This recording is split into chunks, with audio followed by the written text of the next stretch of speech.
हैं? क्या president Trump ने कांग्रेस को या कम से कम एटलीस्ट सीनेट को अपने कॉन्फिडेंस में लिया है? बिल्कुल नहीं लिया है। क्या प्रेसिडेंट ट्रंप एक लोकप्रिय नेता हैं अगर वोट परसेंटेज के हिसाब से देखते हैं? तो नहीं है। केवल वहाँ इलेक्टोरल सिस्टम और कॉलेजियम के कारण वो वहाँ पे प्रेसिडेंट बने हैं, जबकि ज्यादा जो वोट थे वो हिलरी क्लिंटन को मिले थे।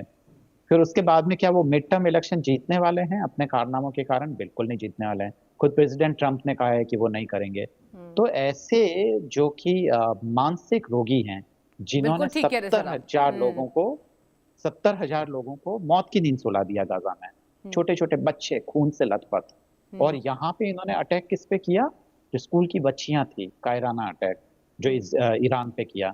अभी जो यहाँ से जो जहाज जा रहा था, एकदम बिल्कुल निहत्था जहाज, उस पे उन्होंने अटैक किया। हासिल क्या करना चाहते हैं कंफर्म नहीं है। क्या हासिल कर पाएंगे?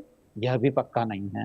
तो ऐसे लोगों के, और भारत का नुकसान हो रहा है इसमें, पूरे दुनिया का तो नुकसान हो ही रहा है। भारत का नुकसान ये हो रहा है कि तेल की कीमतें बढ़ गई, आज रसोई गैस की कीमत बढ़ी है। मैंने शुरुआत में ही कहा था कि इसका असर हमारे ग्रोसरी और किचन तक आने वाला है, आ चुका है। उसके बाद में जब तक हमारा जो तेल भंडार जो रशिया से हमने खरीदा था वो है, तब तक काम चलेगा। जब वो खत्म हो जाएगा तो फिर भारत वापस बहुत ही अजीब सी सिचुएशन में आ जाएगा। और जब हम कहीं पैनल शेयर करते हैं और जब बात करते हैं कि भारत बहुत अजीब सी सिचुएशन में आ जाएगा, तो जो कन्वेंशनल तरीके से सोचने वाले जो डिप्लोमेट्स हैं उनको अच्छा नहीं लगता है, क्योंकि वास्तविकता को हमें कहीं ना कहीं तो फेस करना पड़ेगा ना। भारत पे जब ये तेल और गैस की कीमतें बढ़ेगी तो क्या होगा? ट्रांसपोर्टेशन बढ़ जाएगा। अभी रिसेंटली हमारा जब भी रेल बजट आएगा उस पर असर देखना, रेल भाड़े में भी कीमतों में वृद्धि हो चुकी होगी। उसके अलावा हमारी जीडीपी थोड़ी सी उस पर असर पड़ेगा, वो भी डाउन हो चुकी बिल्कुल। होगी। जब प्रोडक्शन कॉस्ट ही ज्यादा हो जाएगी, ट्रांसपोर्टेशन वगैरह, हमारे यहाँ पे कोई इतना अच्छा इलेक्ट्रिक सिस्टम तो है नहीं, या कि हम फ्रांस की तरह कोई बहुत ज्यादा एटॉमिक एनर्जी से हम गाड़ियां तो चलाते नहीं हैं। तो ऐसे में तेल पे जो हम पूरी तरीके से डिपेंडेंट है, जब ये है तो प्रोडक्शन कॉस्ट बढ़ जाएगी, प्रोडक्शन कॉस्ट बढ़ेगी तो महंगाई बढ़ेगी, तमाम चीजें हैं। अमेरिका ने कभी भला नहीं किया है भारत का, बहुत ही मुश्किल हालत में छोड़ दिया है। और ऐसे में भारत को एक ऑल्टरनेटिव दुनिया के लिए क्या वह कर सकता है, उसके लिए कोशिश करनी चाहिए। जी एग्जैक्टली सर, सृष्टि आपने जी। बहुत अच्छी बात कही कि अमेरिका की अगर हम बात करें और आप इतिहास उठाकर अगर देखेंगे तो आज तक कभी भी मददगार भारत के लिए साबित तो नहीं हुआ है। लेकिन क्या जिस तरीके से वो कहते हैं PM Modi is my friend, आपने देखा होगा तमाम जगहों पर ट्रंप ये बयानबाजी देते हैं, यानी कि केवल सर दिखावे के लिए है और खुद तो इलेक्शन हारने वाले हैं। मतलब ऐसा प्रतीत हो रहा है क्योंकि जो कारनामे हैं ऑफ कोर्स वहां नहीं पर नहीं, लोगों को पक्का पसंद हारने नहीं आ वाले रहा। हैं, पक्का हारने वाले हैं इलेक्शन तो, उसमें कोई दो राय नहीं है। खुद प्रेसिडेंट ट्रंप ने इसको स्वीकार किया है। जो उससे पहले जो पोल होते हैं उसमें भी तय है कि ये जो मिड टर्म इलेक्शन है जो अमेरिका में होता जी। है, दरअसल खासकर प्रतिनिधि सभा का, क्योंकि उसका जो कार्यकाल होता है वो बहुत थोड़े थोड़े समय के लिए होता है, तो वो बहुत जल्दी जल्दी होता रहता है। तो उसमें तो वो डेफिनेटली हारने वाले हैं, इसमें कोई शक की बात नहीं है। जी। सर आपसे एक और जानकारी मैं लेना चाहूंगी, अगर बात की जाए तो अगर रशिया अमेरिका के सीक्रेट्स ईरान को लीक कर रहा है तो क्या हम ये समझे कि जिस तरीके से अमेरिकी ट्रंप ने बहुत हड़बड़ी में यह अटैक किया, लेकिन रशिया स्ट्रैटेजिक अटैक करेगा, पहले वो डिस्कशन करेगा देन अटैक करेगा। हो सकता है कि अटैक्स ना भी हम देखें क्योंकि अभी तो कुछ हम कह नहीं सकते, क्योंकि अभी रशिया के द्वारा केवल प्रतिक्रिया दी जा रही है, युद्ध में अभी तो उतरा हुआ नजर नहीं आ रहा है। वट यू फील, मतलब क्या आपको लगता है, क्या आप महसूस कर रहे हैं, क्या अनुभव है कि क्या रशिया के द्वारा एक स्ट्रैटेजिक अपील की जाएगी? क्या लगता है? देखिए सृष्टि जी, जब हम सुनते हैं कि अमेरिका का मुकाबला करने के लिए चीन और रूस दोनों मिलके आ रहे हैं, तो हमें क्या हाँ। कि एक फैंटेसी का अनुभव होता है। हाँ। हमें लगता है कि जैसे कि हम कोई वीडियो गेम खेलते हैं तो एक शैतान के बदले में एक दूसरा उसका मुकाबला करने के लिए आता है, तो हमें कहीं ना कहीं हम फैंटेसाइज होते हैं।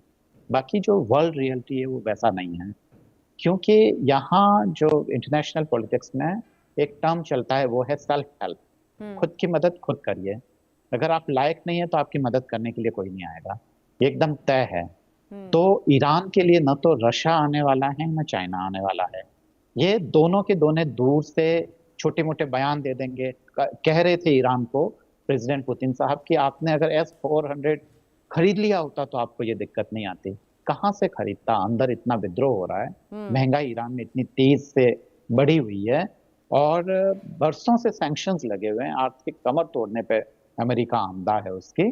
तो ऐसे में वो कहाँ से S-400 खरीद लेता, और S-400 खरीद के क्या करता? इतनी महंगी मिसाइलें डालता। ईरान ठीक तो कर रहा है कि उसके कुछ हजारों रुपए, कुछ हजारों डॉलर्स के ड्रोन को खत्म करने के लिए अमेरिका लाखों डॉलर्स की जो मिसाइलें बर्बाद कर रहा है, ठीक जो है उसका सर, जो, आप जरा और रहिए उसके हमारे साथ, बावजूद जी। और हम एक और खास मेहमान का स्वागत करना चाहेंगे। कमांडर रिटायर्ड भूषण दीवान सर हमारे साथ जुड़ चुके हैं रक्षा विशेषज्ञ के तौर पर। सर आपको गुड आफ्टरनून। और हम देखिए अरविंद सर से ये डिस्कशन कर रहे थे कि किस तरीके से यहाँ पर जो जानकारी सामने निकल कर आ रही है अमेरिका के द्वारा जो किया जा रहा है, अब इसमें रशिया के द्वारा जो सीक्रेट लीक्स किए गए, इस पर हम चर्चा कर रहे थे। मैं आपकी भी टिप्पणी इसी मामले में जानना चाहूंगी।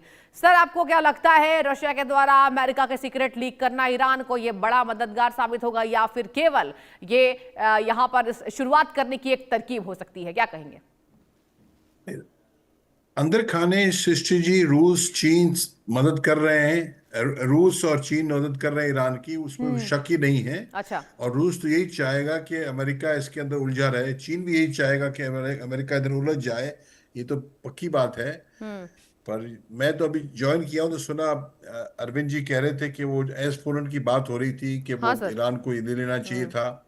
अभी ठीक है, ईरान के पास पैसे की किल्लत है, पर ये उन्होंने बिल्कुल सही कहा। देखिए वो ईरान जो एयरक्राफ्ट कैरियर पे अब्राहम लिंकन पे 20 प्रोजेक्टाइल दागी है ईरान ने कल परसों। उसके अंदर 20 में से 4 तो मिसाइल थी, बाकी 16 तो ड्रोन थे। और जो उनका पेट्रियट थर्ड सिस्टम जो है अमेरिका का, तो वो तो जब दागते हैं मिसाइल, वो तो $22 मिलियन की है। ठीक है, 3-4 मिलियन डॉलर की, मतलब अगर डॉलर को 80 रुपये भी पकड़े आप, तो आप समझ लीजिए कि 24-32 करोड़ का है। और जो ड्रोन है सृष्टि जी, जी सर। वो तो कुछ $10,000 $20,000, मतलब 16 लाख रुपए। 16 लाख के पीछे आप 32 करोड़ दाग रहे हैं, नंबर वन।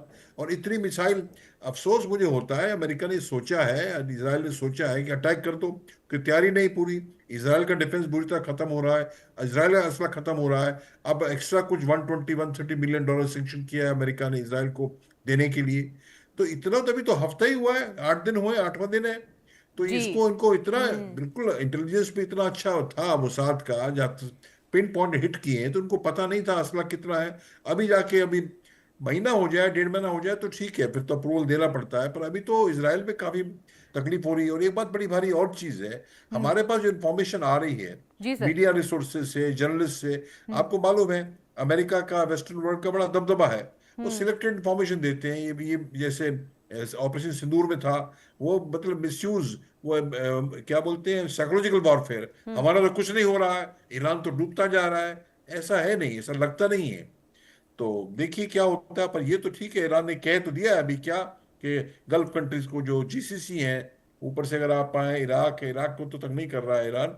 इराक पे जो एयरबेस पे अटैक कर रहा है, कतार है, कुवैत है, सऊदी है, बहरीन है, कतार है, नीचे UAE है। तो इन सबको अटैक कर रहा है। तो उसने, अब ईरान ने क्या कहा है, भाई क्षमा करें, हम तो आप पे अटैक नहीं कर रहे हैं, हम तो अमेरिकन बेसिस पे कर रहे हैं, आपने जगह दी हुई है तो क्या करें।